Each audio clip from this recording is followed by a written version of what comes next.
वक्रतुंड महाकाय सूर्यकोटि समप्रभ निर्विघ्नं कुरु मे देव सर्वकार्येषु सर्वदा.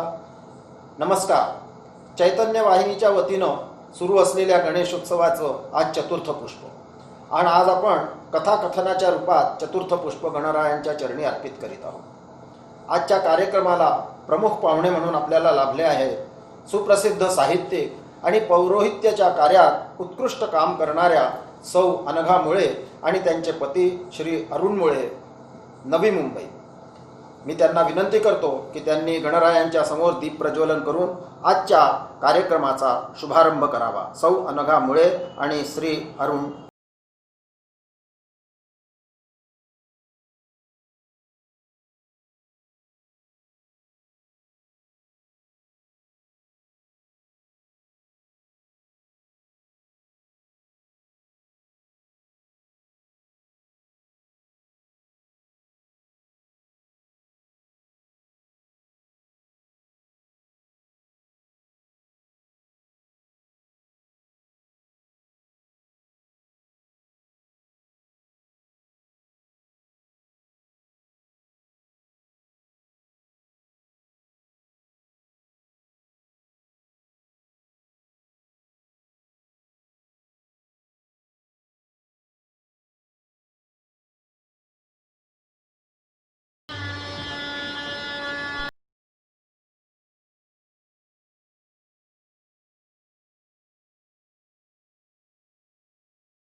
आजच्या प्रमुख पाहुणे उभयतांचे मी पुष्पगुच्छ देऊन चैतन्य वाहिनीतर्फे हार्दिक स्वागत करतो.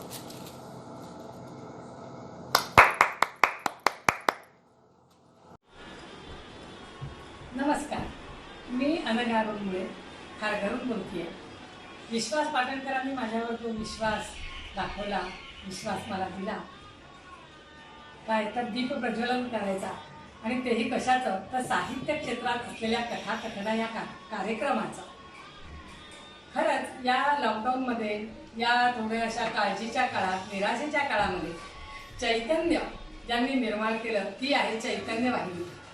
त्यांनी विविध प्रकारचे कार्यक्रम घेतले. त्याच्यामध्ये आजी आजोबांच्या गोष्टी होत्या, त्याच्यामध्ये होम मिनिस्टर सारखा सुद्धा कार्यक्रम होता, नवरा बायकोचे प्रेमळ संवाद होते, त्याच्यामध्ये सासवा सुनांचं सुद्धा छान भावनिक प्रसंग दाखवलेले होते. आणि नंतर तर काय, मुरलेली जोडी म्हणजे पुन्हा जुन्या सगळ्या आठवणी त्यांनी सगळ्यांच्या जाग्या केल्या आणि हा आनंद त्यांनी दिला. त्याच्यामुळे खरोखरच त्यांचा गौरव सगळीकडे होतो आहे. आणि आता या कथाकथनाच्या कार्यक्रमाने आपल्याला ऐकणं, श्रुती म्हणजे काय तर ऐकणं, ह्या ऐकण्याचाही सुंदर सुंदर कार्यक्रम आपल्याला बघायला मिळणार आहे. सगळ्या कथाकारांना मी शुभेच्छा देते आणि श्रुती, गौरव, चैतन्य हिला सुद्धा खूप शुभेच्छा देते की सगळ्यांचे कार्यक्रम तुमचे खूप छान हो, खूप छान हो. नमस्कार. यानंतर मी आमंत्रित करतो सुश्री राधिका फडणवीसला, जबलपूर. कृपया तिने येऊन आज गणेश वंदना सादर करावी. तत्पूर्वी चैतन्य वाहिनीतर्फे तिचेही पुष्पगुच्छ देऊन स्वागत करतो.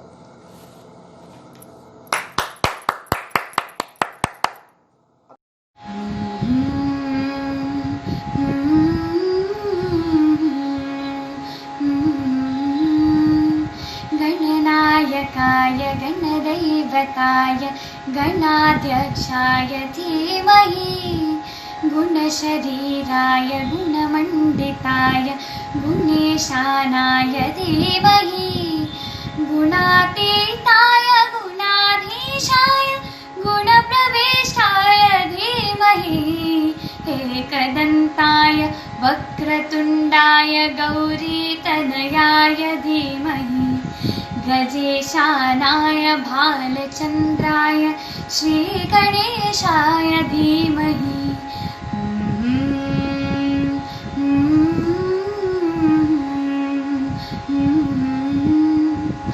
गानचतुराय गानप्राणाय गानान्तरात्मने गानोत्सुकाय गानमत्ताय गानोत्सुकमनसे गुरुपूजिताय गुरुदैवताय गुरुकुलस्थायने गुरुविक्रमाय गुह्यप्रवराय गुरवे गुणगुरवे गुरुदैत्यकलाक्षेत्रे गुरुधर्मसदाराध्याय गुरुपुत्रपरित्रात्रे गुरुपाखण्डखण्डकाय गीतसाराय गीततत्त्वाय गीतगोत्राय धीमहि गूढगुल्फाय गन्धमत्ताय गोजयप्रदाय धीमहि गुणातीताय गुणाधीशाय गुणप्रवेशाय धीमहि एकदन्ताय वक्रतुण्डाय गौरीतनयाय धीमहि गजेशानाय भालचन्द्राय श्रीगणेशाय धीमहि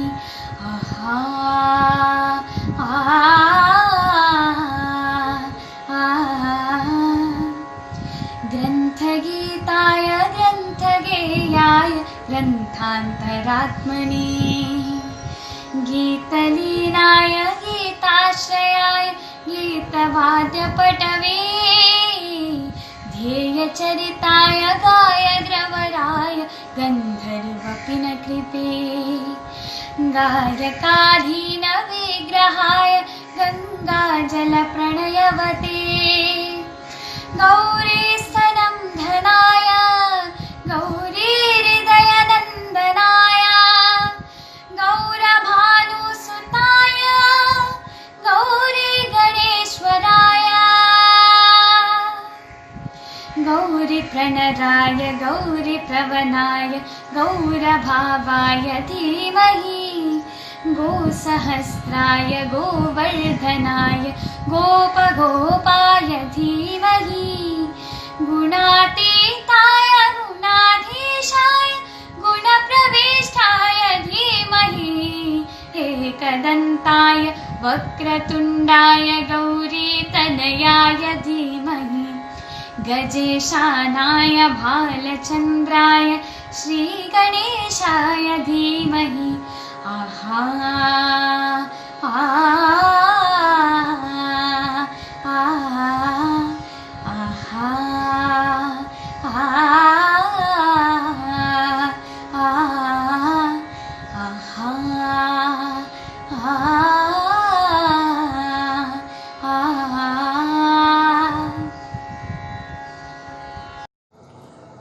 आज आपल्याला कथाकथनसाठी मध्य प्रदेश आणि महाराष्ट्रातीलच नव्हे तर संपूर्ण भारतवर्षात सुप्रसिद्ध असलेले असे मराठीचे साहित्यिक लाभलेले आहेत. त्यात सर्वप्रथम मी आज आमंत्रित करीत आहे श्री संजय बारी यांना आणि चैतन्य वाहिनीतर्फे मी त्यांचं पुष्पगुच्छ देऊन स्वागत करतो.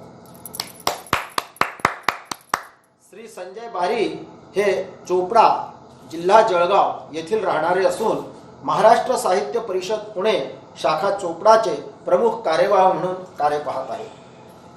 महाराष्ट्र टाइम्स, सकाळ, लोकमत, देशोन्नती, खानदेशी एक्सप्रेस, तरुण भारत अशा अनेक दैनिकांमधून काही त्यांचे प्रासंगिक लेख आणि कविता या प्रकाशित झालेल्या आहेत. राजनाट्य स्पर्धेत सहभागी राहून त्यांनी अनेक पुरस्कार अर्जित केलेले आहेत. प्रमुख म्हणजे युनिसेफ या आंतरराष्ट्रीय संस्थेसोबत 3 वर्ष सल्लागार म्हणून त्यांनी काम केलेलं आहे. पत्रलेखन, निवेदन, कथाकथन आणि सूत्रसंचालनाची त्यांना आवड आहे. असे बहुआयामी व्यक्तित्वाचे धनी श्री संजय बारी आज आपल्याला लाभलेले आहेत. मी त्यांना विनंती करतो की त्यांनी आज आपला कथाकथनाचा शुभारंभ करावा. श्री संजयजी बारी. नमस्कार. यूट्यूबच्या चैतन्य वाहिनीवरील ऑनलाईन गणेशोत्सवात मी संजय बारी आज कथाकथन सादर करीत आहे. महाराष्ट्रातील सुप्रसिद्ध साहित्यिक चोपडा येथील कविवर्य अशोक नीलकंठ सोनवणे यांची पुरस्कारप्राप्त कथा नसे मनी मानसी त्यांच्या पूर्वपरवानगीने सादर करीत आहे. बस एकदाची स्टँडवरनं सुटली अम्मलपूर ते चौगाव. कंडक्टरच्या घंटी वाजवल्याबरोबरच म्हाताऱ्या कोताऱ्यांनी हाश हुश केलं. लेकुरवाळ्यांनी निश्वास सोडले. पोरांचं रडणं आता थांबेल आणि त्यांना विनाकारण छातीशी घेणं आता तरी सुटेल असं त्यांना वाटलं. दिवस उन्हाळ्याचे. शरीरं घामानं आधीच शिणलेली होती. त्यात स्टँडवर अधिक वेळ ताटकळण्याचा कंटाळा आलेलाच होता. बसच्या वेगाबरोबर येणाऱ्या थोड्या थोड्या हवेनं प्रवाशांना थोडं बरं वाटू लागलं. पंचिंग मशीन बसच्या टपावर आदत तिकीट असं ओरडत पाटील कंडक्टर पुढं सरकत होता. तिकीटं पंच करून देत होता आणि पैसे घेत होता. काही आया 8वीतली पोरं 4थीत सांगून अर्ध तिकीट वाचत होत्या, तर उभं राहून गंमत बघणाऱ्या आपल्या 5 वर्षाहून लहान लेकरांना जबरीनं खाली बसून त्यांचं तिकीटही काढत नव्हत्या. पण पाटील कंडक्टर कुणाशी डोकं लावत नव्हता की डोकं लावणाऱ्यांची तो चिडतही नव्हता. दिवसभराच्या ड्युटीनंतर ताजा तवाना नि हसतमुख दिसत होता. या बसमध्ये एक अंध म्हातारी होती. तिला तिकीट आणि आपली जागा पाटील कंडक्टरनं दिली. तिच्यासोबत कुणीही नव्हतं. कुठल्याशा आडबाजूला गाव असणाऱ्या फाट्यावर ती उतरणार होती. शिवाय तिच्यासोबत कुणीही नव्हतं. जड सामानही होतं आणि इकडं तर सूर्यदेवाचं इंधन आता संपायला आलेलं. ती अंधाऱ्या वेळी फाट्यावरनं घरी कशी जाईल याचा विचार कंडक्टरच्या मनात येत होता, लॉकशीट भरता भरता. खरं तर आजवर असं कधीच त्याचं मन चलबिचल झालं नव्हतं. अशी भावनिक गुंतवणूक तर कुठल्याच प्रवाशाबाबत न झाल्याने तो जरा अस्वस्थच होता. बघता बघता म्हातारीचं उतरण्याचं ठिकाण आलं. कृष्ण पक्षाचा पंधरवाडा, अंधारी रात्र, रोडपासून 1.5 किलोमीटरवर गाव. म्हातारीसोबत उतरणारं कुणीच नाही. कंडक्टरनं बेल दिली. गाडी थांबली. सवयीप्रमाणे म्हातारीनं अंदाजानं आपलं जडजूड सामान उचललं. पाटील कंडक्टर ड्रायव्हरला म्हणाला, "ओ साळवी, फाट्यापासनं गाव एखादा मैल असल. जरा घे की गाडी तिकडं. 5 मिनिटं लागतील. ही म्हातारी कशी पोचणार रे घरी? तिला दिसत नाही आणि रात बी अंधारी आहे." ड्रायव्हरनं मात्र नकार दिला. तशी गाडीतील मंडळी पण लागली कुरकुरायला. गाडी खाजगी नाही, एकेकाला घरी सोडणार की काय, नाना प्रश्न विचारू लागले. कुणी गाडीला उशीर होतोय म्हणत होतं, तर कुणी कंप्लेंट करू म्हणत होतं. तसं ड्रायव्हरही घाबरला. त्यानं सल्ला दिला पाटील कंडक्टरला, "अरे हा विचार म्हातारीनं अगोदर करायला हवा होता." पाटील कंडक्टरचा हॅमलेट झाला. कुरुक्षेत्रावर गांडीवचं काय करायचं म्हणणाऱ्या अर्जुनागत तो विचारात पडला. त्यानं साळवीला म्हटलं, "मी म्हातारीला गावापातूर सोडून शान लगेच परत येतो. तवा दर्शन गाडी थांबीव, मी आलोच." पाटीलनं चर्चा करणाऱ्या पॅसेंजरकडे दुर्लक्ष करीत मानवता भावानं तिकिटाचं दप्तर वर जाळीत ठेवलं. म्हातारीकडनं सारं सामान उचललं. म्हातारीला एक हात दिला आणि म्हणाला, "चल आजे, उतर हळू. मी तुझं लगेच धरलंय नीट. आणि चाल बिगी बिगी, आत्ता पोहोचवतो तुला गावाला." पाटील अंदाजानं पावली टाकत होता. दूरवर दिसणाऱ्या दिव्यांच्या दिशेने तो म्हातारीसह पटापट चालत होता. रस्त्यानं म्हातारीनं त्याला दुवा देत त्याची चौकशी केली. तोंड भरून आशीर्वादही दिलं. बोलता बोलता गाव आलं. मौजे शिंगणे, खुर्द तालुका, अम्मलपूर. गावाबाहेरच ओट्यावर काही बुजुर्ग बसले होते. कुणीतरी पुटपुटलं, "अरे, ही तर आपली आंधी सई बोय रे. आणि हिच्यासोबत हा कोण रे खाकीतला?" गर्दीत गावचा पाटीलही होता. त्यानं विचारपूस केली तेव्हा कंडक्टरनं आपली ओळख दिली आणि तो परतणार तोच गावच्या पाटल्यानं चहा पाण्याचं विचारलं. म्हातारीनं परस्परच सांगितलं, "अरे बाबांनो, गाडी फाट्यावर उभी हाय, त्यासनी जाऊ द्या. ये रे बाबा तू, ईश्वर तुझं भलं करो." कंडक्टरनं परतीचा रस्ता अक्षरशः पळतच पार केला. लोक बस बाहेर येऊन त्याची वाटच बघत होते. कंटाळलेले लोक कंडक्टरचं कृत्य कसं बेकायदेशीर याचा पाढा वाचत होते. काही वयस्कर बायका पाटीलचं समर्थन करीत त्यांना निरुत्तर करीत होत्या. बस एखादा घंटा लेट सुटली असती, रस्त्यात पंक्चर झाली असती, तर आपण काय केलं असतं, अशी परस्परांना समजूत घालीत होत्या. एकदाचा कंडक्टर बसजवळ आला. लोकांच्या मानसिकतेची कल्पना असल्यानं तो न बोलता आत आला. फाटक बंद झाल्याचा आवाज झाला आणि साळवीनं गाडी सुरू केली. पाटील कंडक्टरचं मन अजूनही मी केलं ते योग्य की अयोग्य, डेपोत कुणी तक्रार केली तर, धर्मकरांनी चावडी चढा असं व्हायचं, इत्यादी इत्यादी विचारात पुढचं गाव आलंच. तो विचारमग्न असतानाच कुणी प्रवाशानंच बेल देऊन गाडी थांबवली. तेव्हा कुठं पाटील भानावर आला. त्यानं दरवाजा उघडला. फक्त उतरणारे होते, चढणारे नव्हतेच. बस आता शेवटच्या मुक्कामाकडे धावत होती. एकदाचं अखेरचं गाव आलं. बस थांबली. एकही विचार नसलेल्या मनासारखी पूर्णतः रिकामी झाली. जणू जिवंत बस समाधीस्थ झाली. गावातनं पाणी आणून चावडीवर पाटील साळवी जेवले. रिकामे डबे आवरत पिशवीत टाकले, गाडीत ठेवले. पाटील कंडक्टरनं पैशाची पिशवी डोक्याखाली ठेवत पथारी पसरली. बराच वेळ दिवसभराचा थकवाही त्याला झोपवू शकला नाही. पहाटे केव्हा तरी पाटीलचा डोळा लागला. आजची अशी विशेष दिनचर्या मनाच्या डायरीत नोंदवलेला पाटील स्वप्नातही म्हातारीच्या बद्दलची चित्र पाहत होता. समाधानाचा उजेड त्याच्या चेहऱ्यावर पसरलेला होता. दुसरा दिवस उजाडला. प्रातर्विधी आटोपून बसचा शहराकडे प्रवास सुरू झाला. असेच काही दिवस गेले आणि एक दिवस वरिष्ठांकडून पाटीलला बोलवणं आलं. संपर्क अधिकारी, डेपो मॅनेजर यांनी, तुझ्याबद्दल तक्रार आहे. तू बस प्रवाशांना रस्त्यात सोडून रात्रीच्या वेळी कुणा प्रवाशाला सोडायला का गेला होतास? तुला हे कबूल आहे का? वगैरे वगैरे विचारणा केली. पाटीलनं सर्व परिस्थिती सत्यकथन केली. केवळ वेळ प्रसंगी माणुसकी म्हणून मी असं केलं. तुम्हाला ही चूक वाटत असेल तर मला दंड करा, असंही निक्षून सांगितलं. एक वेतन वाढ, इन्क्रिमेंट रोखल्याचं पत्र मिळूनही मानसिक समाधानाचं पारडं जड झाल्यानं पाटील कंडक्टर पुन्हा ड्युटीवर आला. काही घडलंच नाही अशा आविर्भावात. पुन्हा काही काळ, वर्ष गेलं. हसतमुख पाटील प्रसन्न मनानं काम करीत राहिला. आणि एके दिवशी एक शिपाई मौजे शिंगणे खुर्द ग्रामपंचायतीचा फतवा घेऊन आला. त्यात श्री हिरामण वामन पाटील, कंडक्टर, अम्मलपूर डेपो यांनी त्वरित पोलीस पाटलांना येऊन भेटावे अशा आशयाचे निरोपवजा फरमान होतं. झालं. रजा टाकून पाटील कंडक्टर चावडीवर पोहोचला. पोलीस पाटील, सरपंच, ग्रामसेवक, तलाठी वगैरे बरीच मंडळी हजर होती. पोलीस पाटलांनी शिपायाला चहा आणायला पाठवला.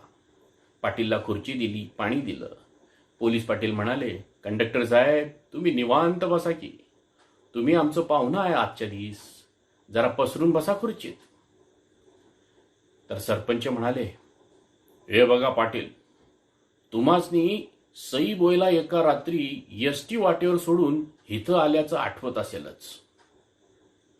कंडक्टर पाटीलनं डोकं हलवून होकार दिला. पोलीस पाटलानं बोलायचा धागा पुढं सरकवला. तर पाटील, परवा आंधी सईबोय आटोपली, सरली. आज तिची सारी बी सरकडली. समद पंचायतीनं केलं. बिचारीचे कुणी नातेवाईक नाहीत. मरत्या वक्तीच तिनं तलाठी आणि आम्हासनी सांगावा धाडला होता. आणि हिचं समद किडूक मुडूक खरं तर सरकारात जमा व्हायचं. पण तिनं जबानी दिली, आखरी इच्छा सांगितली. माझे सासू सासरे लवकर गेले. मायरी कोणी बी नाही राहिलं. नवरा पान लागून गेला. मूलबाळ तर झालंच नाही. चुलत फुलत भाऊबंदकीचं ध्यान माझ्या डबोल्यावर होतं. हा म्हणे माया पोरगा दत्तक घेन, तो म्हणे माया. समदे मेले मला सतावत होते. मी पट्टी एकलीच राहिली. तवा कुणी एक चोखण भाकरीला नाही विचारलं. म्या बी 3 बिघे जमीन आणि 3 गिरॅम सोनं जपून ठेवलंय. सईबोयनं पितळेचा फिरकीचा तांब्या गावच्या पाटलांना सोपवला. सर्वांसमक्ष तो उघडला तर त्या 3 तोळ्याच्या सोन्याच्या 3 बांगड्या होत्या. तानकू मामीकडे 3 बिघे शेत निमेबटाईनं कसायला दिलेलं हे अख्ख्या गावाला ठाऊक होतं. म्हातारी पुढं म्हणाली, "हे पहा, त्यो हिरामन वामन पाटील म्हणून कंडक्टर अमोलपूर डेपोला हाय. त्यानं त्या राती जी माणुसकी दावली तिला तोड नाही. नोकरीवर पडणारं पाणी बी त्याने पाहिलं नाही. उभ्या हयातीत माया गावात कुणी म्या आंधीला सुखाचा शबूत दिला नाही. तर माझी अशी इच्छा आहे, पाटील कंडक्टरले मै खेती आणि सोनं द्यायचं. पाटील तुम्ही." वाक्य तसंच राहिलं. सईबोय तिथंच सरली. कोऱ्या कागदावर हे सगळं मृत्यूपुत्र लिहून तिचा अंगठा उमटवला. सर्वांनी साक्षीच्या सह्या केल्या. "आता बोला कंडक्टर साहेब, हे सर्व असं आहे म्हणून शान तुम्हासनी बोलावलं," पोलीस पाटील सांगत होते. कंडक्टर पाटीलचं मन मात्र हरखलं नाही की हपापलं नाही. त्याचे डोळे मात्र भरून आले. "ओ बोला कंडक्टर, तुमच्या वस्तू ताब्यात घ्या." आता मात्र पाटील कंडक्टरची समाधी भंगली. त्याने हात जोडले. सद्गतीत होत म्हणाला, म्या काय जगावेगळं केलेलं नाही. मनाले पटलं तेच केलं. मोबदला कशापायी घ्यायचा? पुण्याचा वाटा घेण्याची शिकवण वाडवडिलांनी दिली आहे. डोया वाल्याच्या डोयात बोट घुशीन इतका अंधार होता त्या रात्री. आणि सईबाई तर पार अंधी होती. मग मी थोडी मदत केली तर बिघडलं कुठं? मला तिचं काय बी नको. तुमच्यासारख्यांच्या आशीर्वादानं लय दिलंय देवानं. सरपंच साहेब, मायमन म्हणते तुमच्या गावात शाळा भरते. तिला 1-2 खोली या शेती आणि दागिन्यातनं बांधावी. म्या सही करतो. मायामन सई बोयनं जी माझी परीक्षा केली तेवढ्यावरच खुश आहे. मनी मानसी नसलेलं एवढं धन पायाशी चालून आलेलं असताना आजच्या जगात ते अव्हरणारा हा विरक्त कंडक्टर आपल्या मनाशी प्रामाणिक राहतो याचं अप्रूप वाटून चावडीतल्या सर्वांनी टाळ्यांचा गजर केला. अमलपूर डेपोला हे सारं कळलं तेव्हा त्यांनी त्याचं रद्द केलेलं इन्क्रिमेंट परत सुरू करण्याचा निर्णय घेतला. आणि शिवाय अमलपूर ते चौगाव बस व्हाया शिंगणे खुर्द सुरू झाली हे सांगायलाच नको. यानंतर मी आमंत्रित करीत आहे श्री विवेक सावरीकरजी यांना. आपण भोपाळहून आलेले आहेत. मी त्यांचं चैतन्य वाहिनीतर्फे पुष्पगुच्छ देऊन स्वागत करतो. विवेक सावरीकरजी भोपाळचे राहणारे आहेत. मध्य प्रदेशातील हिंदी, मराठी कविता, ललित कला, समीक्षा आणि सूत्रसंचालनसाठी आपण सुपरिचित आहात. रंगभूमीवर विभा मिश्रा, प्रभात गांगुली, जयंत देशमुख, सच्चिदानंद जोशी, नझीर कुरेशी, प्रभाकर कोचर इत्यादींच्या मार्गदर्शनात अभिनयाचे आपण प्रशिक्षण घेतलेले आहे. 2005 साली बृहन महाराष्ट्र परिषदेच्या राजकोट येथील अधिवेशनात रंगमंचासाठी म्हणून आपल्याला जीवनगौरव पुरस्काराने सन्मानित करण्यात आलेले आहे. दुबईच्या आंतरराष्ट्रीय मराठी साहित्य संमेलनात मराठी कवी म्हणून मध्य प्रदेशाचे आपण प्रतिनिधित्व केलेले आहे. दैनिक भास्कर, नई दुनिया, भोपाळ येथे अनेक वर्ष फीचर संपादक आणि रिपोर्टर म्हणून आपण काम केलेले आहे. दूरदर्शन आणि आकाशवाणीचे अडिशंड कलाकार म्हणून आपण प्रसिद्ध आहात. संप्रती सध्या आपण माखनलाल चतुर्वेदी राष्ट्रीय पत्रकारिता विद्यापीठ येथे सहाय्यक कुलसचिव आहात. मी विवेक सावरीकरजी यांना विनंती करतो की त्यांनी आज आपली कथा सादर करावी. श्री विवेकजी. नमस्कार. यूट्यूबवरील चैतन्य वाहिनीच्या वतीनं शनिवार दिनांक 22 ऑगस्ट ते 31 ऑगस्ट 2020 पर्यंत आयोजित होणाऱ्या ऑनलाईन गणेशोत्सव कार्यक्रमात सामील होणाऱ्या सर्व रसिक प्रेक्षकास माझे सादर अभिवादन. मी भोपाळहून विवेक सावरीकर. गेली 30 वर्षे नाट्य क्षेत्रात आणि हिंदी मराठी कथा, कविता, ललित नाटक इत्यादी लेखनाशी निगडित आहे. मला आज या कार्यक्रमात आपल्याच एका कथेचे वाचन म्हणजेच कथाकथन करण्याची संधी मिळाली आहे, त्याबद्दल मी जबलपूरचे श्री विश्वास पाटणकरजी आणि त्यांच्या सर्व सभासदांचे, सर्व सहकाऱ्यांचे मनपूर्वक आभार मानतो. तर आता विघ्नहर्त्या श्री गणेशाचे आणि श्री नटराजांचे वंदन करून आजच्या कथाकथनाला प्रारंभ करीत आहे. माझ्या कथेचे शीर्षक आहे घेतला वसा. दिवस रविवारचा असला की सकाळी अगदी उशिरापर्यंत अंथरुणात पसरले राहण्यात जी मजा असते ती इतर दिवसात अनुभवताच येत नाही. हाच विचार करून अपर्णा दर रविवारी स्वयंपाकीट बाई येऊस्तोवर पडली राहते. एकच दिवस तर मिळतो आपल्या स्वतःसाठी, आणि तसेही कामच काय, अपर्णाशिवाय घरात आणखी आहेच कोण. मुलगी तनया याच वर्षी मेडिकलमध्ये ग्रॅज्युएशनसाठी ऑस्ट्रेलियाला गेली आहे, आणि इंजिनियर अनिरुद्ध पुरोहित तिचा जीवाभावाचा सोबती आता फक्त तिच्या आठवणीत असतो. 25 वर्षे सुखासमाधानाने चाललेल्या संसाराला न जाणे कुणाची दृष्ट लागली. एका दुर्दैवी अपघातात अनिरुद्ध तिला कायमचा सोडून गेला. या दुःखातून बाहेर यायला तिला जवळजवळ 6 महिने लागले होते.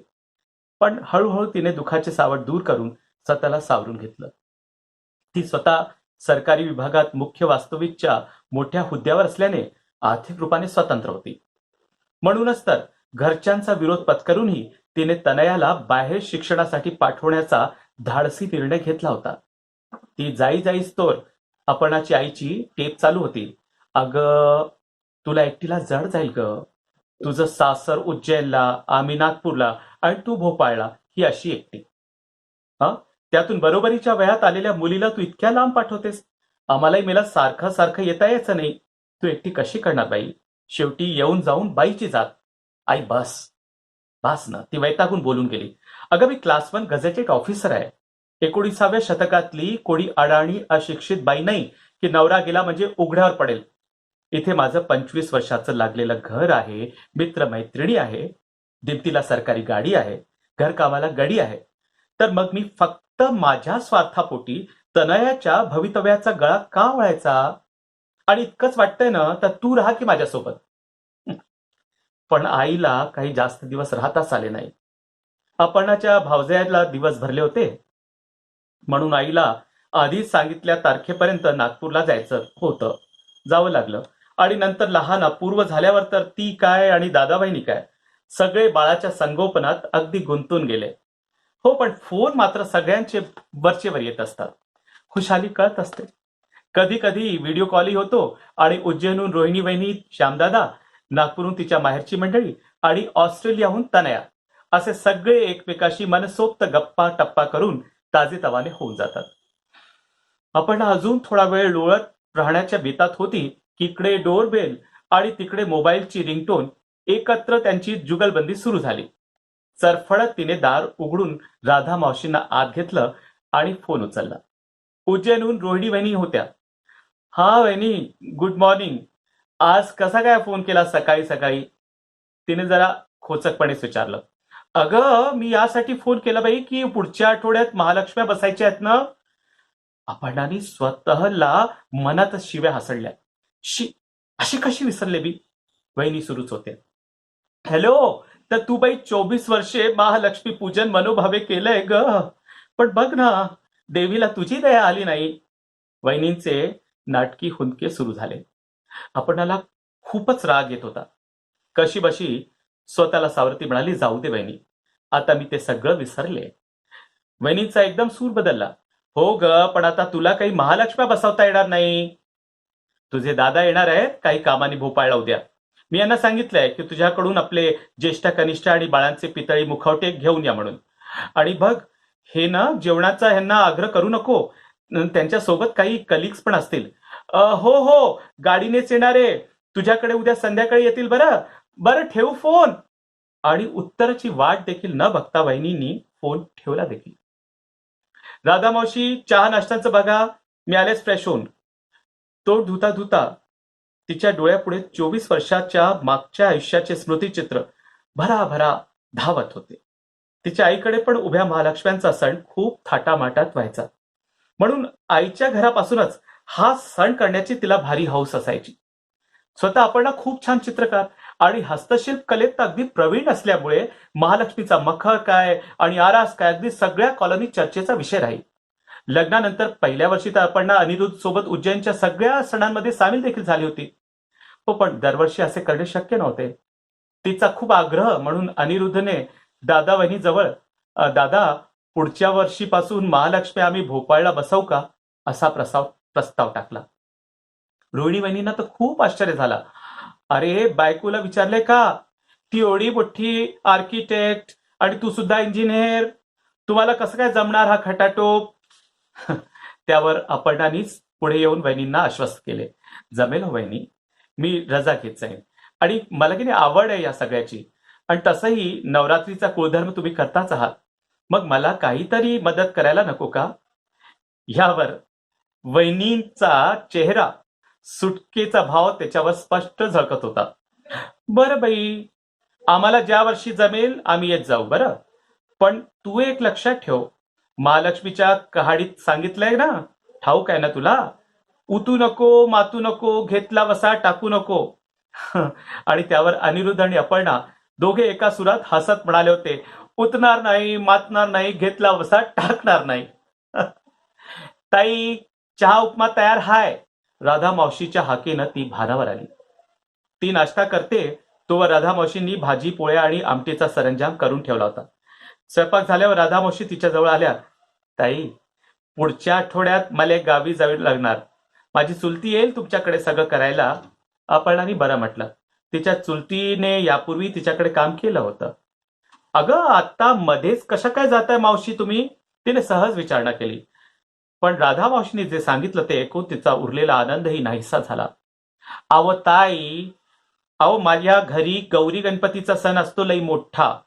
3 महिन्यापूर्वी थोरल्या जाऊबाईचं कुकू पुसलं गेलं. आता गौरी पूजेला सुवासनी तर पाहिजे नवो. पांढऱ्या कपाळाने जाऊबाई गौरी कशी मांडणार? येतो ताई, दार लावून घ्या. अरे करवा, तिने पटकन कालनिर्णय बघितला. पुढच्या सोमवारीच ज्येष्ठा गौरी आवाहन होणार होतं, म्हणजे तिच्याकडे एकच रविवार शिल्लक होता. तिने आरशात स्वतःला बघितले. अनिरुद्ध गेल्यापासून तिने मंगळसूत्र काढून एक सोन्याची चेन घालणं सुरू केलं होतं, पण कुंकू लावणे सोडले नव्हते. हा, पण तिच्या टिकलीचा साईज आता लहान झाला होता. But size does not matter, तिने स्वतःला सांगितले. मी पांढऱ्या कपाळाची नाही. इतकी वर्ष मी मनोभावे महालक्ष्मी व्रत केले आहे, मी काही ते करणे सोडणार नाही. दुसऱ्या दिवशी संध्याकाळी अनिरुद्धचे मोठे भाऊ श्यामदादा जणू अगदी घोड्यावर सवारच आले होते. तिने जवळजवळ बळजबरीने त्यांना आणि त्यांच्या ऑफिसच्या माणसांना आत बोलावून घेतले. अहो, हे ढीगभर ढोकळे खास त्यांच्यासाठी केले होते. ते कुणाच्या डोक्यावर थापायचे? श्यामदादांनी सर्वांची जुजबी ओळख करून दिली आणि खूप अभिमानाने तिचाही परिचय दिला. अरे, ये हमारे घर की आदर्श बहू है. इतनी बड़ी ऑफिसर है, लेकिन घर परिवार सब बढ़िया संभाल रही है, वो भी एकदम अकेले के दम पर. बरं, ते मुखवटे काढून ठेवलेत ना? तिने लगेच आधीच पॅक करून ठेवलेली मुखवट्यांची पिशवी दादाच्या हवाली केली. बरं का अपर्णा, दादा म्हणत होते, रोहिणीने तिथे महालक्ष्मी बसवायच्या कोठ्या आणि दागिने नव्याने करून घेतल्या. बरं, पण हे मुखवटे आपल्या घराण्यात पिढ्यानपिढ्या वापरले जाते म्हणून तुला तसदी दिली ग. अच्छा, टेक केअर. उज्जैनहून कुणी आलं इतक्यात तर तुला प्रसाद पाठवतो बरं. आणि भररकन त्यांची गाडी निघून गेली. आपलंही म्हणतात आणि पूजेत यायचं साधं निमंत्रण देखील दिलं नाही. जाने दो, आता मीही दाखवते. पुढच्या रविवारी ती नेहमीसारखी उशिरा न उठता अगदी गजर लावून पहाटे 6 वाजता उठली. वेळ खूप कमी होता. आधी महालक्ष्म्या बसवण्याच्या जागेवर मखर तयार केले. तिच्यासाठी हे करणे काही कठीण नव्हते. मग पुठ्ठ्याचे मुखवटे कापून त्यावर ड्रॉइंग शीट चिटकवली. बघता बघता तिच्यातला चित्रकार जागा झाला. तब्बल 2 तासात कागदाचे अप्रतिम मुखवटे तयार झाले होते. पेस्टल रंगाने तिने त्यांचे रेखीव नाक, डोळे आणि लाल लाल सुबक हसरे ओठ बनवले. कानात मोत्याच्या खऱ्या कुड्या घातल्या. नाकात मराठमोळा नथ घातल्या. मानेला टेकू म्हणून तिच्याकडे असलेल्या गर्भाच्या दांड्यांचा वापर केला. दुसऱ्या दिवशी म्हणजे भाद्रपद शुक्ल सप्तमीला तिने स्नान उरकून अनिरुद्धची आवडीची पिवळ्या रंगाची गर्भरेशमी साडी नेसली. हलकासा मेकअप केला. सैल अंबाडा घातला आणि त्यावर घरच्याच मोगऱ्यांच्या फुलांचा लहानसा गजरा देखील माळला. रांगोळीच्या साच्याने बाहेरच्या दारापासून आतल्या देवघरापर्यंत लक्ष्मीची पावले काढून घेतली. मग त्या दोन्ही दांडियाच्या सहाऱ्याने बसवलेले मुखोटे दोन्ही हातात घेऊन इथे काय उदंड, इथे काय उदंड म्हणत मिरवत मिरवत आत आणले. बंगल्याचे माळी, चौकीदार आणि राधा मावशीची चुलती लांबून हे सारे भयमिश्रित कौतुकाने बघत होते. त्यांच्या दृष्टीने मॅडमजीच्या हातून हे महत् पाप झाले होते. ज्येष्ठा कनिष्ठांना पूजण्याचा मान तर फक्त सुवासिनींनाच असतो.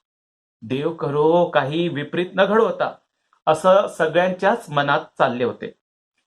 आपणाला मात्र कसलीच फिकीर नव्हती, कोणाचीच पर्वा नव्हती. माहेरपणाला आज तिच्या घरी तिच्या ज्येष्ठा कनिष्ठा या सख्या बहिणी आल्या होत्या. जरीकाठीचे नवे कोरे पातळ नेसलेल्या, दाग दागिने लिहिलेल्या, आज ती सवाष्ण नाही तर 2 माहेरवाशिणी मुलींची आई झाली होती. आपल्या लेकींना कवटाळून ती ढसाढसा रडत होती. ज्येष्ठा कनिष्ठांचा मायेचा अदृश्य हात तिच्या पाठीवरून फिरत होता आणि त्यांचा दैवीय मंजूळ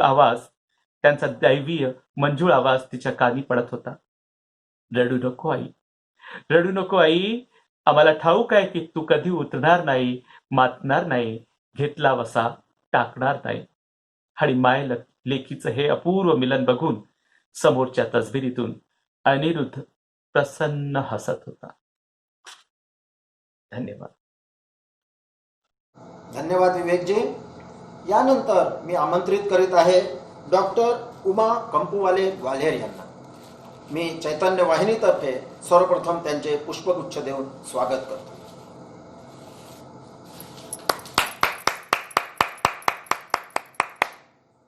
डॉक्टर उमा कंपूवाले, आपण ग्वाल्हेरच्या राहणाऱ्या असून साहित्यिक आहात.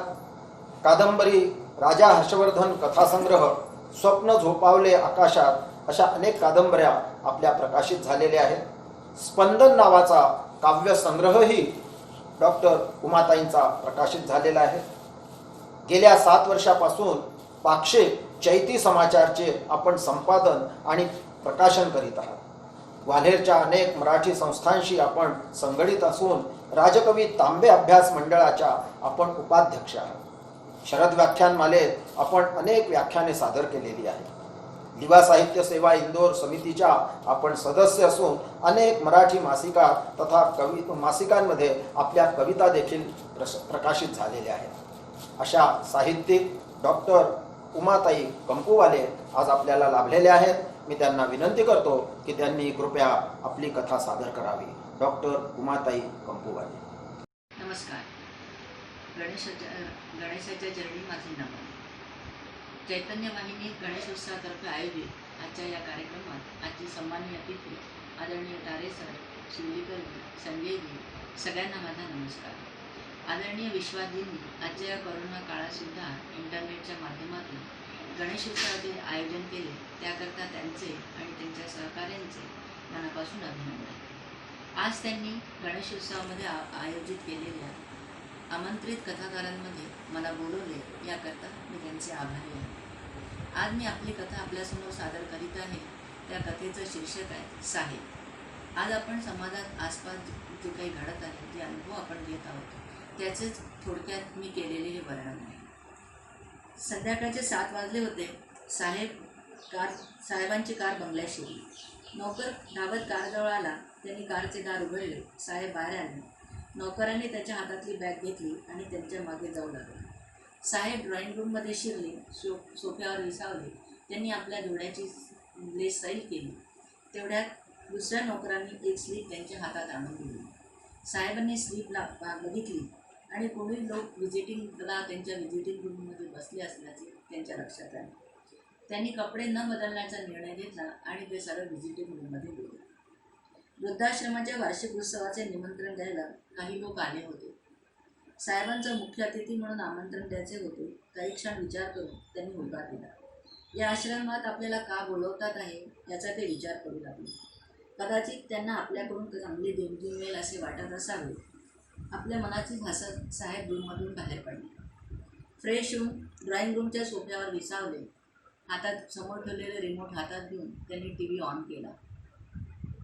जगात काय चाललंय हे बघावे म्हणून ते टी व्हीवर नजर फिरवत होते. तेवढ्यात नौकरांनी निरोप दिला, साहेब मॅडम आपली वाट लॉनवर बघत आहे, चहा करता त्यांनी आपल्याला बोलवले आहे. साहेबांनी टी व्ही बंद केला आणि ते बाहेर आले. लॉनच्या दिशेने निघालो. मॅडम, युवराज दोघेही समोरच्या चेअरवर बसलेले होते. साहेब खुर्चीवर बसल्या बसल्या युवराज म्हणाले, पापा, या उन्हाळ्यात वॅकेशनला कुठे जायचे, US ला की स्वित्झर्लंडला? साहेबांच्या लक्षात आले चर्चेचा एजेंडा काय आहे. साहेबांच्या फक्त होकाराचीच अपेक्षा असते. असे विचारणे म्हणजे केवळ एक औपचारिकता. साहेबांनी निर्णय त्यांच्यावर सोडला आणि ते चहाचा कप खाली ठेवत उठले. वृद्धाश्रमातील लोक भेटून गेले आणि साहेबांचे मन अस्वस्थ झाले. ते एकटे लॉनच्या दुसऱ्या कोपऱ्यात उभे राहून रात्रीच्या प्रकाशात चमकणारा आपला बंगला न्याहाळू लागले. दारावर शिपाई, पोर्चमधली महागडी कार, सुंदर फुलांनी बहरलेलं लॉन, वैभव चारी दिशांनी ओसंडून वाहत होते. खरं तर या संपन्नतेने त्यांचे मन तृप्त असायला पाहिजे होते, पण प्रत्यक्षात अंतर्मनात स्वतःशी वेगळा संवाद सुरू होता त्यांचा.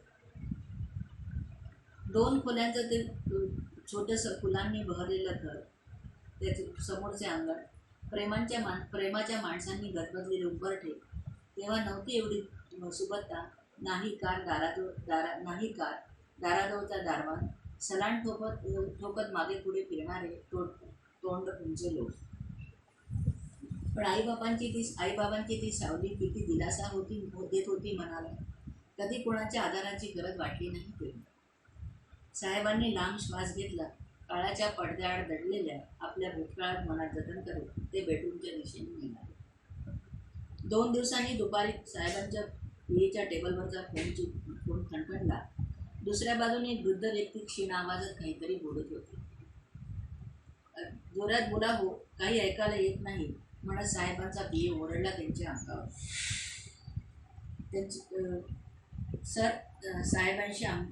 साहेबांना आमच्या वृद्धाश्रमात कार्यक्रमाचे मुख्य अतिथी म्हणून आम्ही बोलवले आहे, त्याची आठवण करून द्यायची होती. कशाला म्हणत पिये ओरडला. तो क्षीण आवाज पुन्हा विनवणी करू लागला. शेवटी थांबा म्हणत त्यांनी साहेबांशी लाईन बोलवून दिली. साहेबांनी रिसिव्हर उचलून हॅलो म्हणत पलीकडचा आवाज ऐकण्याचा प्रयत्न केला. साहेब, मी संकल्प वृद्धाश्रमावरून बोलतो आहे. आमच्या कार्यक्रमाला उद्या संध्याकाळी 6 वाजता आपण येणार आहात ही विनंती. सोबत मॅडमलाही घेऊन यावे. साहेब, तुमचा वेळ घेतला त्याबद्दल माफी. आणि पलीकडून रिसिव्हर खाली ठेवला. साहेबांनी ओके म्हटले. असिस्टंटला कार्यक्रमाची नोंद करायला सांगून साहेबांनी पुन्हा लॅपटॉपवरचा डाटा चेक करू लागला. आजच्या कार्यक्रमाच्या लिस्टमध्ये साहेबांना वृद्धाश्रमात उद्घाटनाची आठवण करून दिली गेली. त्यांनी जवळ बसलेल्या मॅडमला सहज विचारले, आज संध्याकाळी वृद्धाश्रमाच्या कार्यक्रमात चला ना आपण? मॅडम तयार झाला. साहेबांना जरा आश्चर्यच वाटले. न बोलता त्यांनी ब्रेकफास्ट पूर्ण केला. साहेब आज लवकर घरी आले, आपल्या रूममध्ये पोहोचले तर काय आश्चर्य. मॅडमची तयारी सुरू होती.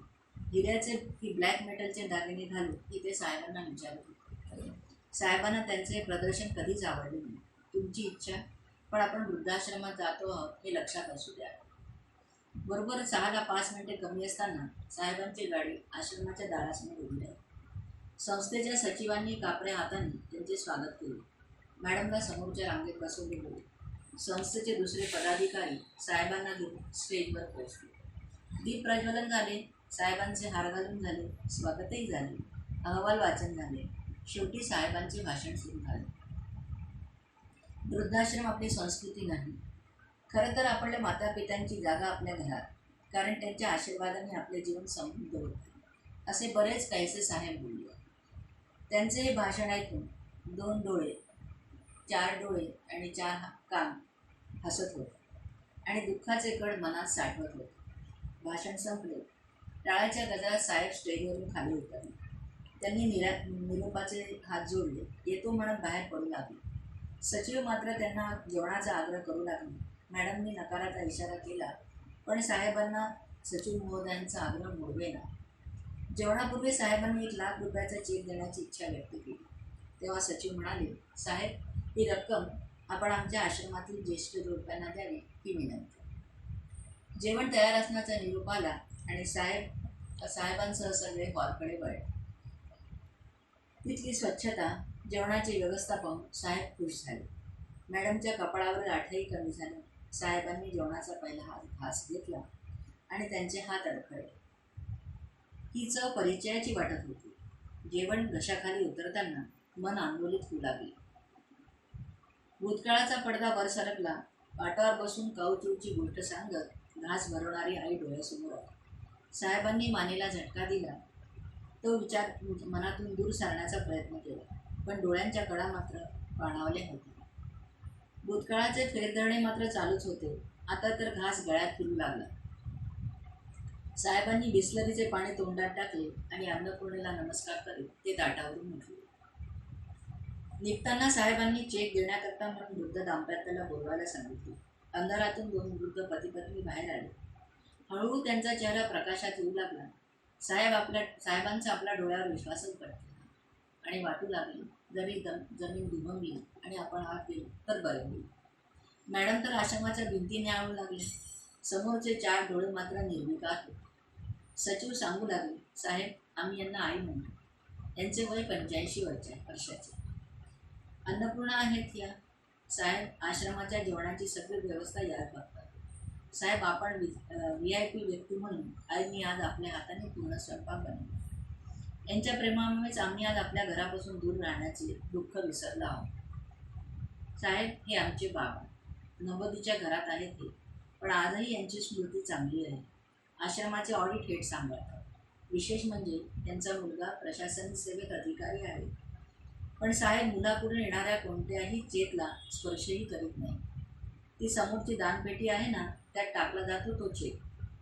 साहेबांनी नमस्कार करण्याकरता वाकण्याचा प्रयत्न केला, पण तोपर्यंत साहेबांच्या हातातला चेक सचिवाला ते दोघेही अंधारात विलीन झाले. साहेब हरवल्यासारखे कारच्या दिशेने वळले. आश्रम परिसर त्यांना सोडायला कारपर्यंत आला. वृद्ध जोडपे मात्र अंधारात विलीन झाले होते. कारमध्ये बसताच साहेबांनी डोळे बंद करून मागच्या सीटवर डोके टेकवले. श्रावणातली ती रात्र आठवली त्यांना. चतुर्थीचा दिवस होता. आई उपवास सोडायचा म्हणून पान वाढू लागली. तेवढ्यात मॅडमने आत जाऊन मटणच्या भाजीचं भांड टेबलावर आणून ठेवलं. आई अन्नपूर्णाला नमस्कार करीत पानावरून उठली. बाबांचा संता पानावर खाला. खूप वादविवाद झाले घरात. साहेबांच्या तोंडून शब्द बाहेर पडले, नसेल पटेल नका राहू घरात. मग काय, बाबांनी घर सोडायचे ठरवले. मुसळधार पावसात पाठमोऱ्या जाणाऱ्या 2 व्यक्ती दिसू लागल्या. हळूहळू साहेबांना त्या जागेवर ते स्वतः आणि मॅडम दिसू लागले आणि मुलांनी घराचा दरवाजा कायमचा बंद केल्याचा आवाज त्यांच्या कानावर मोठ्याने आदळला. कारण कारला ब्रेक लागला होता. साहेब आपल्या गंदीतून बाहेर आले. कार बंगल्यात शिरली. साहेब खाली उतरले. त्यांचं मन सरगर झालं होतं. रात्री दिव्याच्या उजेडात प्रकाशित झालेला बंगला आपल्याला चिडवतो आहे असा भास साहेबांना झाला. अहंकाराचे वैभवाचे आवरण आपल्याला नग्न करीत आहे असे साहेबांना जाणवले. ते आपल्या असहाय्य शरीराला सावरत बंगल्यात शिरले. धन्यवाद. पुढील कथेसाठी मी आमंत्रित करीत आहे श्री अनिल राजूरकरजी, जबलपूर यांना. चैतन्य वाहिनीतर्फे सर्वप्रथम मी पुष्पगुच्छ देऊन त्यांचे हार्दिक स्वागत करतो.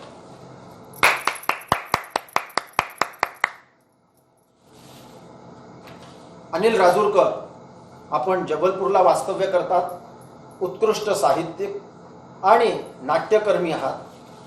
आपण मिलिटरी अकाउंट्समधून सेवानिवृत्त झालेले असून सध्या सामाजिक क्षेत्रात आणि साहित्य क्षेत्रात आपण आपला बहुमूल्य वेळ देत आहात.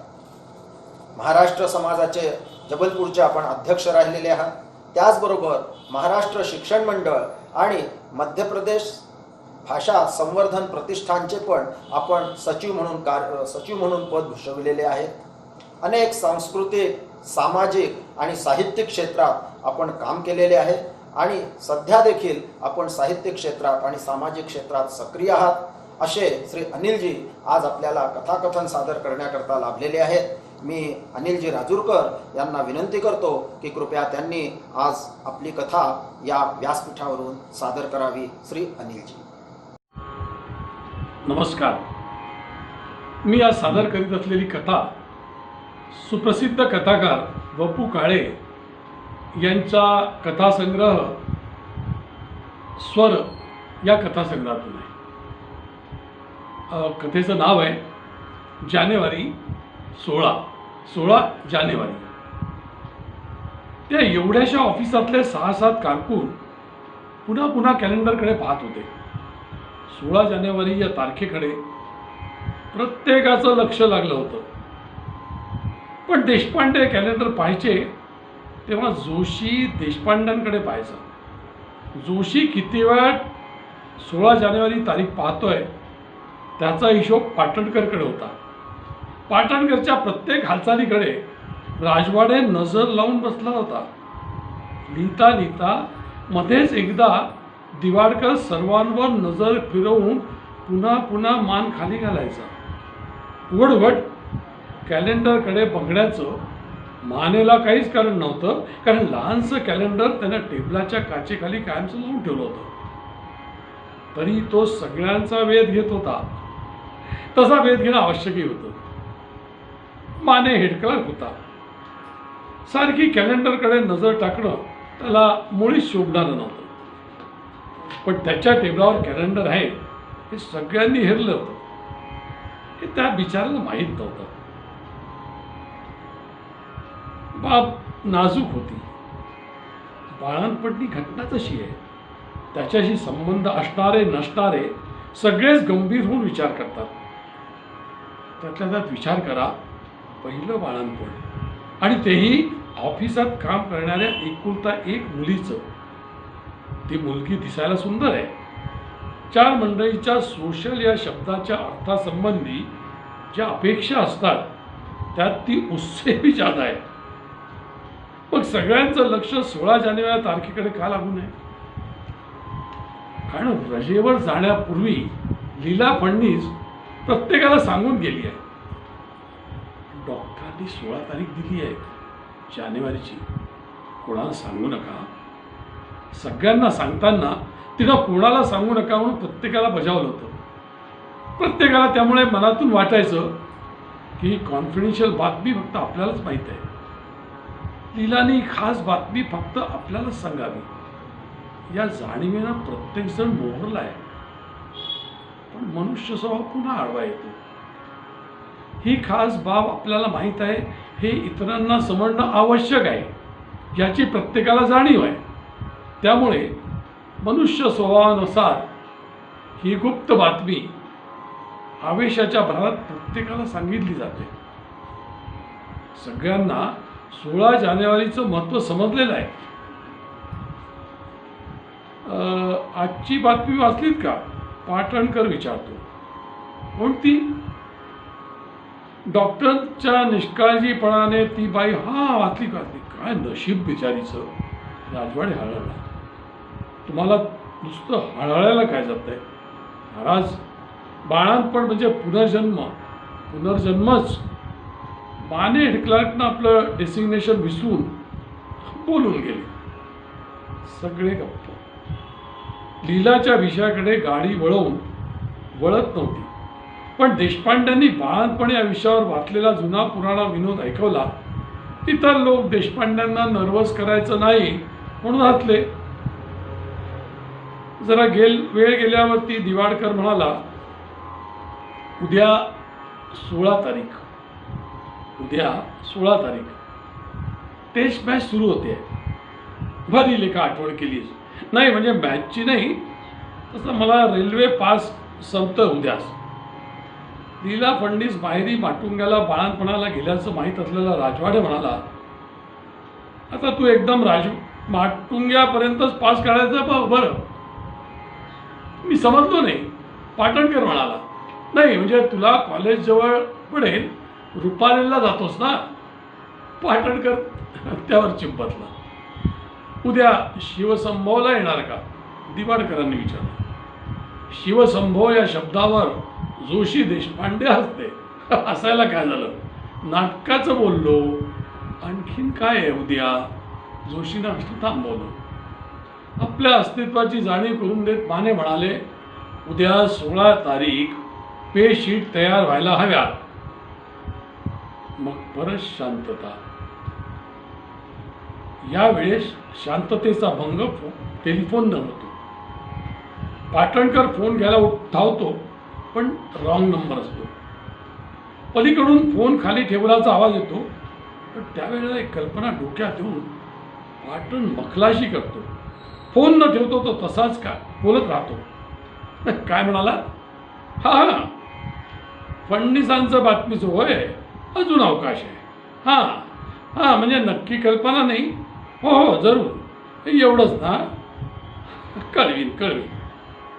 पिनवर फोन ठेवत पाटणकर सांगतो, लीलाची मैत्रीण बातमी विचारत होती. अजून अवकाश आहे ना? जोशी साळफूतपणे विचारतो. त्याच्या एवढ्या थंड चेहरा ठेवीत राजवाडे म्हणतो, मला वाटतं उद्याची तारीख दिली आहे ना? चोरा, तुला तारीखच माहीत नाही ना? नाव कुठं नोंदवलंय ते देखील माहीत असेल. No interest. बिस्किटाचा तुकडा मोडावा तसं राजवाडे तोडून बोलतो. हा, आता तुला इंटरेस्ट नसायचा. जोशी गणपतीलाच बसतो. अरे केव्हाच नव्हता. राजवाडे, मिस्टर, आमच्यापाशी थापा नको बरं का देशपांडे. तुला एक गंमत सांगतो. एक लीलाचं लग्न व्हायच्या आधीची गोष्ट. ड्रायव्हरची किल्ली ती घरी विसरली. हा राजवाडा तेव्हा तत्परतेने पुढे आला. बहुतेक माझी चालेल म्हणत त्याने एका मिनिटात ड्रावर उघडून दिला. आणि परवा लीला जेव्हा हनीमून रजेवर सौ फडणीस म्हणून परतली तेव्हा किल्ली विसरून आली होती. तेव्हा मग एवढंच काय, तिनं आपणून मागितला तर हा लेखाचा काय पुटपुटतो. आता चालेल असं वाटत नाही. हे फार वाईट. एखाद्या व्यक्तीचा चांगुलपणा एवढ्या कसाला लावणं बरं नाही. जोशीनं आपली नापसंती व्यक्त केली. तर काय, लीला सहन करते म्हणून एवढा वाह्यातपणा बरा नाही. दिवाडकरांनी री उडली. आणि हा चोर आता संभावितासारखा बोलतोय, पण तो रोज जेव्हा तिच्यासाठी रावळगाव टॉफी आणायचा त्या काय मी सगळ्यांनाच देतो.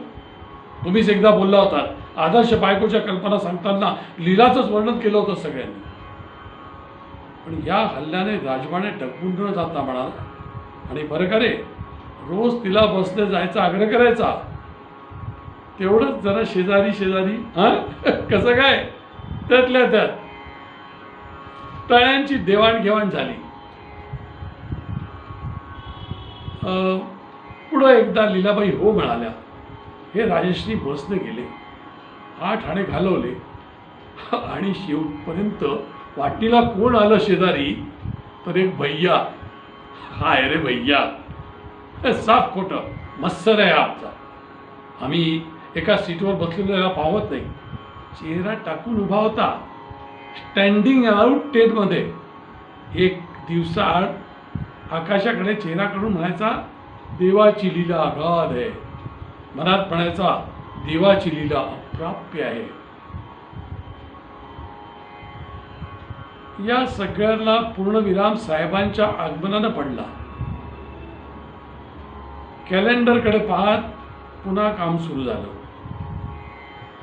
साहेब, जरा त्रास द्यायला आलोय. उद्या रजा हवी होती. शक्यतो मी येण्याचा प्रयत्न करीन ऑफिसला, पण नाही जमलं तर सांगून ठेवतो. साहेबांनी वर मान न करता ठीक आहे असं म्हटलं. केबिन बाहेर पडताना जोशी मनाशी म्हणाला, देखो तुम्हा सर्वांच्या आधी उद्याची बातमी काढतो. माने साहेब, उद्या प्लीज रजा हवी होती ना. साहेबांना म्हटलं, नाही आपलं तेवढं डेअरिंग नाही. तुम्ही मोकळेपणानं सांगू शकतो, कारण तुमच्या चांगुलपणाची खात्री पटली आम्हाला. एवढ्या प्रशस्ती पत्रकावर माने खुश. बरं जा, पण परवा एखाद तास लवकर या. Thank you sir. राजवाडे स्वतःशीच म्हणाला. पेढे की बर्फी मी सांगतो उद्या. आता 16 तारीख उजाडली. ऑफिसात 11 वाजता आलेल्या साहेबांना ऑफिसात शुकशुकाट दिसला. शंकर शिपायाखेरीज कुणीच जाग्यावर नव्हतं. साहेब वैतागले, पण राग तरी कुणावर काढणार हो. स्वतःशी चरफडत ते खैपा घालू लागले. देशपांड्यांची चिठ्ठी त्यांनी टोपलीत भिरकावली. तेवढ्यात मान्यांच्या बायकोचा फोन आला. मग साहेब आणखीन वैतागले. वरिष्ठ अधिकाऱ्यांना खालच्या माणसाने रिपोर्ट करण्यासाठी ते जागेवर बसले. तारीख पाहण्यासाठी त्यांनी कॅलेंडर पाहिलं. मग ते शांत झाले. पिण्याचं काम बाजूला ठेवून ते फोनकडे वळले. गालातल्या गालात हसत त्यांनी मग सुलभा मॅटर्निटी होमचा नंबर फिरवला. आता 17 तारीख तुमच्या डोक्यात आणि आमच्या पण.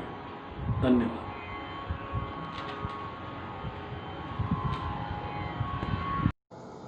आणि आजच्या कथाकथनाच्या शेवटल्या चरणी मी आमंत्रित करीत आहे इंदोरचे प्राध्यापक डॉक्टर श्रीकांत तारे साहेब यांना. डॉक्टर श्रीकांत तारे साहेबांचे मी चैतन्य वाहिनीतर्फे सर्वप्रथम पुष्पगुच्छ देऊन स्वागत करतो.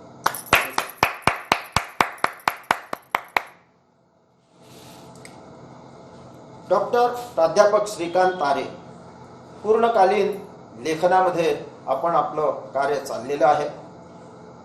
यापूर्वी नाशिकला गोखले एज्युकेशन ट्रस्टच्या इंजिनिअरिंग कॉलेजमध्ये आपण प्राध्यापक आणि विभाग प्रमुख या पदावर कार्य केलेले आहे. 300 कथा आणि आपले लेख मेनका, श्री सर्वोत्तम, रसिक, गृहलक्ष्मी, मनोहर, किरात आणि तरुण भारत व अंतर्नाद अशा अनेक दिवाळी अंकांमधून आपले प्रकाशित झाले आहे. त्याशिवाय लोकसत्ता आणि महाराष्ट्र टाइम्समध्ये रविवारच्या पुरवणी अंकात आपले सतत लेख प्रकाशित होत असतात. सुमारे 140 कविता आणि गीते आपली प्रकाशित झालेली आहे. सुप्रसिद्ध गायिका शोभा चौधरी यांच्या मर्मबंधातली ठेव या नाट्यसंगीताच्या सुमारे 25 प्रयोगांचे आपण सफल सूत्रसंचालन केलेले आहे.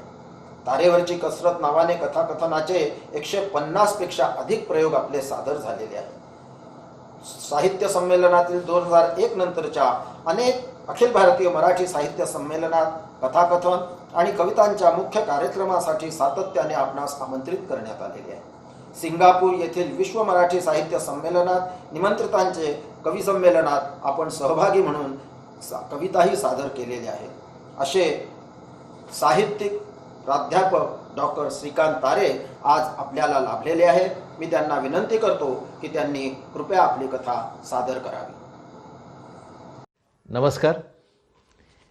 एखादा लेखक आपल्या लेखन कौशल्याने एखाद्या घटनेची कथा तयार करतो. तो आपले शब्द त्यात टाकतो, संवाद त्यात टाकतो. एखादा कलाकार त्याच कथेचं कथाकथन करतो. कथाकथन करताना तो आपलं कौशल्य आणखीन त्यात टाकतो आणि ती कथा रंगवतो. पण एखाद्या कथाकथनकाराबद्दल जर कथा सांगायची असेल तर कठीण आहे नाही. आणि ते जर एखाद्या कथाकथन सम्राटाबद्दल बोलायचं असलं तर मग फारच कठीण. मी अशाच एका कथाकथन सम्राटाबद्दल आज बोलणार आहे, वपू काळे. तर मग सर्वांचे लाडके आवडते वपू काळ्यांची कथा आहे. वपूंबरोबर शेअर केलेले असंख्य अविस्मरणीय क्षण मी मनाच्या गाभाऱ्यात कुठेतरी जपून ठेवलेले आहेत. मधूनच कोणीतरी भेटतं, वपूंचा विषय निघतो, नवीन काही आठवणी बाहेर येतात. अलगद मी भूतकाळात शिरतो. ज्या चहेत्यांमुळे आपण एका विशिष्ट उंचीला पोचलो आहे ते चहेते म्हणजे आपलं सर्वस्व हे ब्रीदवाक्य असणारा आणि माणुसकी जपत आभाळाची उंची गाठणारा एक कालजयी म्हणून त्यांच्या निर्वाणापर्यंत मी त्यांच्यासोबत होतो. ते माझ्या मित्रपरिवारात होते. याकरता मला स्वतःचाच हेवा वाटू लागतो. काही दिवसापूर्वी एका कार्यक्रमात मंगला गोडबोले लेखिका आहेत, फार मोठ्या विनोदी लेखिका आहेत. त्यांची मुलाखत घ्यायला आलेली लेखिका निलिमा बोरवणकर पुण्याची ती भेटली. कार्यक्रमानंतर एकत्र बसून जेवताना मी वपूंचं नाव घेतलं आणि निलिमा रोमांचित झाली. वपूंच्या ऐन उमेदीतला किस्सा तुला ठाऊक नसणार श्रीकांत, ती मला म्हणाली. प्रीमियर ऑटोमोटिव्ह ज्यांची फियाट गाडी आहे त्या कंपनीचे उपाध्यक्ष होते केशव पोळ. पुण्यात कोथरूडला राहायचे आणि वृद्धत्वाच्या उंबरठ्यावर किडनी बिघडल्या त्यांच्या. आठवड्यातून 2दा डायलिसिस करायचा सल्ला डॉक्टरांनी त्यांना दिला. आता श्रीकांत 30 वर्षापूर्वीचं डायलिसिस आजच्या इतकं सोपं नव्हतं. पेशंटचे फार हाल व्हायचे. 2 दिवस दवाखान्यात ॲडमिट राहावं लागायचं. घरी आलं की पुन्हा पुढल्या डायलिसिसची मानसिक तयारी करावी लागायची. दवाखान्यातील त्रासाच्या धसक्यानं रात्र झोप लागायची नाही. पोळांची पत्नी मग वपूंच्या कथाकथनाची कॅसेट त्यांच्या डोक्याशी लावून त्यांचे पाय चेपत बसायचे. वपूंनी सांगितलेली गोष्ट डोक्यात झोळवीत पोळ झोपी जायचे. निलिमा सांगत होती आणि माझ्या चेहऱ्यावर स्मित आलं. वपूंच्या कॅसेटची किमया मी स्वतः कितीदा तरी अनुभवली आहे. एकबोटे, भदे, दामले, नळात जाऊन बसलेली ती भूताची पोरं वगैरे पात्र, त्यांचे तोंडचे संवाद आम्हाला तोंडपाठ असत. कॅसेटच्या रूपानं वपू आमच्या घरात शिरले आणि आमच्याच कुटुंबाचा एक भाग झाले. मी निलिमाला हे सगळं सांगणार होतो तर मला हाताने थांबवत ती म्हणाली, "ए बाबा थांब, ही नुसती प्रस्तावना होती. खरा किस्सा तर पुढेच आहे." पोळांची दगदग कमी व्हावी म्हणून प्रीमियर कंपनीने त्यांना घरीच एक डायलिसिसचं मशीन लावून दिलं. ओळखीचे एक डॉक्टर, बरोबरीला एक सहाय्यक, एक नर्स, अशी ती टीम यायची. पोळांना घरीच डायलिसिस लावलं जायचं. गंमत म्हणजे या दरम्यानही वपूंच्या कथाकथनाची कॅसेट पोळ्यांच्या डोक्याशी लावून त्यांचं दुखणं कमी करण्याचा प्रयत्न केला जायचा. मी ऐकतच राहिलो. घरच्या घरी डायलिसिस? ही बातमी माझ्यासाठी आजही थक्क करणारी होती. मी माझं आश्चर्य निलिमाला बोलून दाखवलं आणि तिने समोरच्या टेबलावर अशी हलकीशी थाप मारली. अरे हेच, अगदी बरोबर हेच वपूंना वाटलं. म्हणजे झालं काय श्रीकांत, की पोळांच्या पत्नीनं वपूंना फोन केला. नवऱ्याचा आजार, घरी लावलेली मशीन, डायलिसिसचे निश्चित दिवस, हे सगळं बोलून झाल्यावर त्यांनी वपूंचे मनापासून आभार मानले. तुमच्या कथांचा आणि त्या रंगवून सांगणाऱ्या तुमच्या आवाजाचा खूप आधार वाटतो पोळांना. माझ्या नवऱ्याचं डायलिसिस होत असताना मी त्यांचे पाय चेपते, पण त्यांच्या चेहऱ्यावर जे स्मित येतं ना, ते तुमच्या आवाजाने. तुमचे रूढ फेडणं कठीण आहे, असं बोलल्या त्या. वपूंनी अगत्याने पोळांच्या प्रकृतीची माहिती करून घेतली. मिसेस पोळांना धीर दिला. डोळे पुसतच अतीव समाधानाने बाईंनी फोन ठेवला. मला वपूंबरोबर माझे टेलिफोनवर घडणारे संवाद आठवले बरं का. निलिमा सांगत होती आणि मला ते आठवत होतं. आपल्या चाहत्यांचे फोन घेताना एक नैसर्गिक आनंद त्यांच्या प्रत्येक शब्दात जाणवायचा. वाचकाने केलेली त्यांच्या लेखनाची स्तुती, समीक्षा, आलोचना, त्यांचे व्यक्तिगत प्रश्न, सल्ले, हे सगळं वपू श्रद्धेने ऐकायचे. एखाद्या वाचकाशी बोलताना त्यांनी वेळेचा विचार केलेला माझ्या पाहण्यात नाही, ऐकिवातही नाही. वपूंच्या मधाळ आवाजाने आणि आपण त्यांचे काही खास आहोत या जाणीवेने तृप्त होऊन वाचक फोन ठेवायचा. हे आठवून माझ्या चेहऱ्यावर एक आगळीच चमक आली आणि निलिमा हसली. माझ्या मनातले विचार तिने नेमके ओळखले असावे. माझी उत्कंठा पुरेशी ताळली गेली आहे याची खात्री करून घेत तिने पुन्हा सुरुवात केली. तर बरं का श्रीकांत, या वपूंच्या आणि मिसेस पोळांच्या संवादानंतर 2-1 आठवडे उलटले असतील आणि एक दिवशी अचानक वपूंचा फोन आला पोळांकडे. कथाकथनाच्या कार्यक्रमानिमित्त पुण्यात येतोय, कार्यक्रम रात्री आहे, पण पोळसाहेबांचा डायलिसिसचा दिवस असल्यामुळे डायलिसिस मशीन ती ऑपरेट होताना बघण्याची इच्छा आहे, अशा अर्थाचा तो फोन होता. अरे श्रीकांत, वपू आपल्या घरी येणार या नुसते कल्पनेनं पोळांकडे उत्साहाला उधाण आलं. त्याकडे असे मोबाईल वगैरे नव्हते हातात, पण मुंबईहून ते येणार म्हणजे 10-10:30च्या आधी येणं त्यांचं शक्य नाही असा अंदाज पोळ कुटुंबियांनी बांधला असावा. आपला आवडता लेखक, कथाकथन सम्राट प्रत्यक्ष आपल्या घरी येणार म्हणून शक्तीन पोळे वेगळ्याच विश्वात वावरत होते. आणि तुला गंमत सांगते श्रीकांत, सकाळी 8 वाजताच वपू पोळ्यांच्या दारात हजर होते. 8 वाजता हां. भल्या पहाटे 4 वाजता त्यांनी मुंबई सोडलं आणि सकाळी लवकर डायलिसिस होतं याची त्यांना कल्पना असल्यामुळे स्पेशल टॅक्सी करून वपूंनी पोळांचं घर गाठलं आणि ती वेळही गाठली. पोळांकडे ही दांदल, डॉक्टर येऊन बसलेले, सहाय्यक कामाला लागलेले आणि वपू घरात. एका खुर्चीवर शरीराचा डॉक्टर बसलेला, तर दुसऱ्या खुर्चीवर मनाचा. श्री व सौ पोळ यांना तर काय करावं हे सुचत नव्हतं. डायलिसिस नित्याचं असलं तरी आज त्यांची उडालेली तारांबळ काही वेगळीच होती नाही का. निलिमा सांगत होती आणि तिच्या कथेत मीही गुंतत चाललो.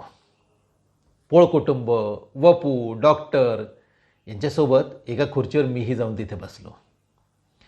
पोळांकडील गड्याने वपूंसोबत मलाही चहा दिला.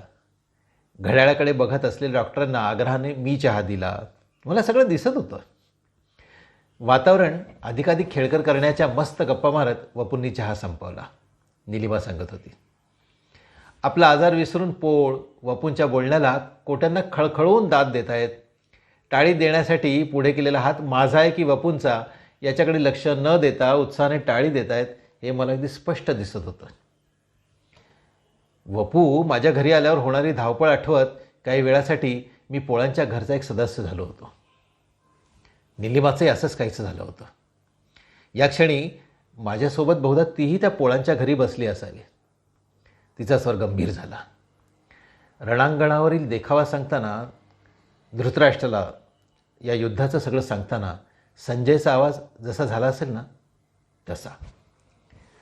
तर बरं का श्रीकांत, डायलिसिसची तयारी झाली. पोळांना पलंगावर झोपवलं. सौ पोळांनी कपाटातून कथाकथनाची कॅसेट काढली आणि टेप रेकॉर्डरच्या खटक्याचा आवाज ऐकून आतापर्यंत मशीनचं सूक्ष्म निरीक्षण करत असलेले वपू अचानक पलंगापाशी आले.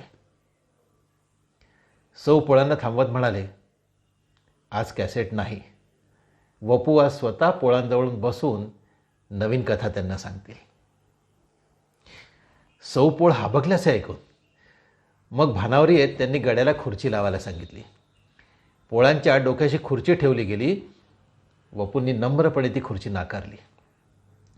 सौ पोळांसाठी राखीव पोळांच्या पायथ्याशी असलेल्या खुर्चीवर बसू द्यायची त्यांनी विनंती केली आणि सौ पोळ गहिवरल्या. डोळे पुसतच त्यांनी पोळांच्या पायथ्याची खुर्ची रिकामी केली.